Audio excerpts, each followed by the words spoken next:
Compton with James Compton Customs. Today I'm going to do a little video for you guys about manual cam chain tensioners. It applies to pretty much any motor, but we're going to be doing it on a ZRX 1200 today. I've been selling a lot of these lately and been getting a lot of questions, so I thought it would be a good idea just to post up a little video that explains why we run them and how to install them and set the tension on them. So first off, the reason we run these is to control our cam timing basically more accurately. We can set these to a certain length and have a consistent amount of cam chain tension. So with a stock tensioner, they're a little looser, so the chain has a little more slop in it, and the cams can actually move around, especially on deceleration. And when you build a race motor, it's critical that you have your cam timing real close to where you set it, because of your piston and valve clearance. In a race motor, it gets sometimes extremely tight, so you can't afford to have your cams moving around, or you'll get piston to valve contact and quite possibly a catastrophic engine failure. So today we're going to put one of these in. This is the RX motor. This is a donor engine that I've already removed the valve cover from, and I've already removed the signal generator cover from.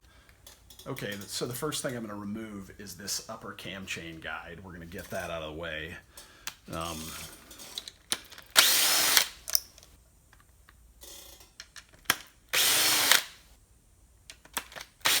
So now that we've got the upper cam chain guide off, you can feel in that there's a pretty fair amount of cam chain free play or slop.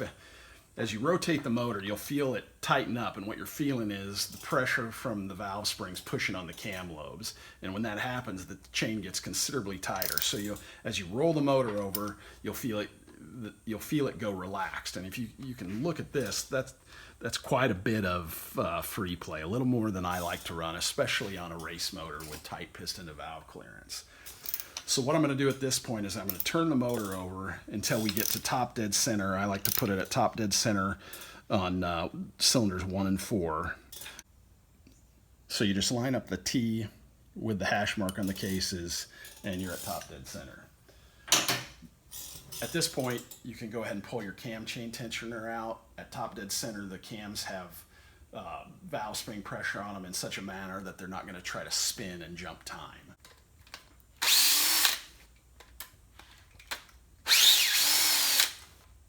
Now, this one came out and left the old gasket intact there. You could try to reuse that.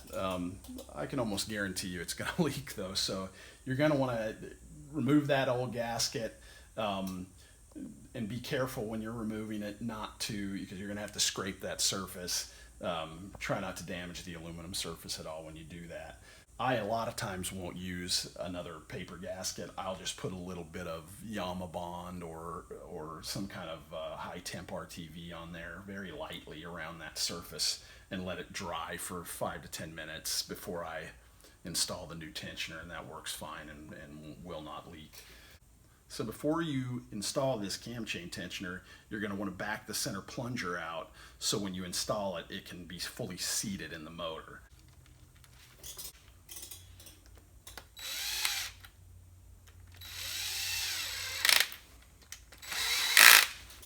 So now that we've got that in, you can see this is free, and we're just going to run it in until we feel it contact the bow. Right there, it's in contact. At this point, you could go ahead and roll your motor over and see where where it's tensioned at.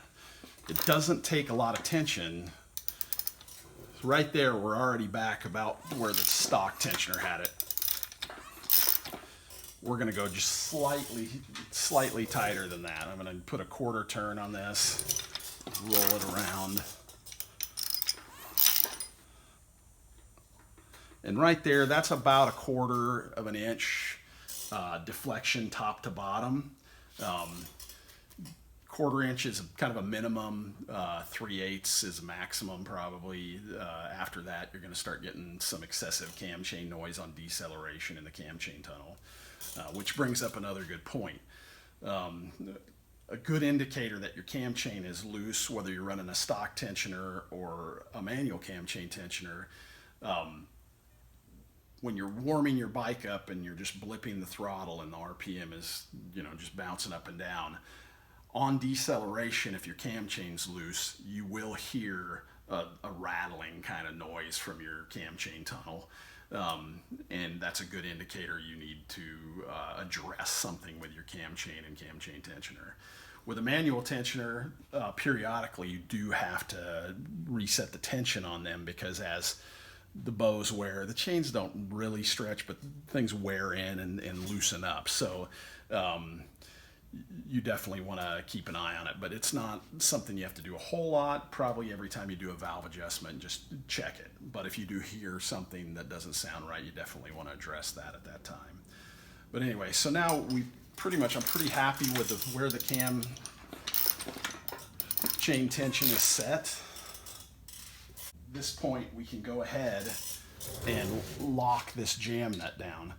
The other thing we want to make sure of is that when we lock the jam nut down, this plunger doesn't walk in as we're locking that down. So what I like to do is put a mark on there so it's clocked. And the jam nut is a 15 millimeter, and this is a 6 millimeter, although I'm using a 1/4 inch wrench because it was just handy in there.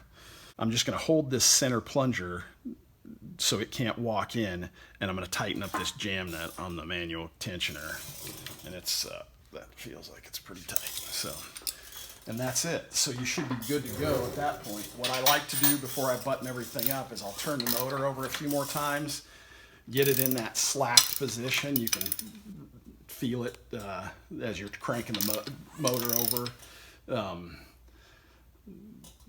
It'll just almost walk itself forward when you get to a certain point, and that's where it's slacked. When you run it up and put tension on it, you notice that it gets a lot tighter, and that's normal. That's what you want to see. So anyway, at this point, we can go ahead and put our upper valve guide back in. And on this particular model, they all seem to have just a little bit of tension. If you look, there's maybe a 1/16 of an inch that it's pulling down. When I'm building a race motor, if I find this situation, when I set my upper bow on and I have a gap right there, what I'm gonna do is I'm gonna come in here and put a small washer under each, the same thickness, to where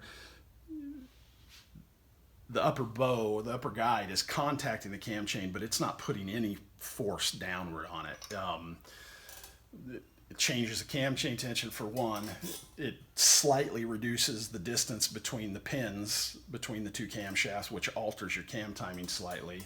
It can wear this bow out faster, and it also creates parasitic loss because it's creating, it's got some pressure against the cam chain. Okay, so that's pretty much it. We've got the new manual cam chain tensioner in. The tension is set. I just want to go back really quick and stress the importance of putting that in and making sure you have that free play.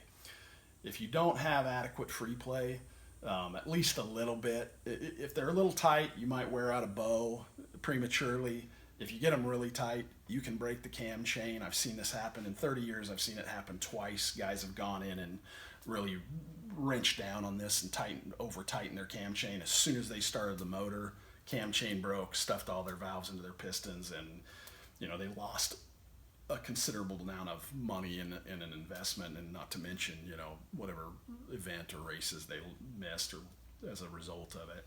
So anyway, I can't stress that enough. It's really important that you don't over tighten this, but it is a great upgrade, especially on a race motor.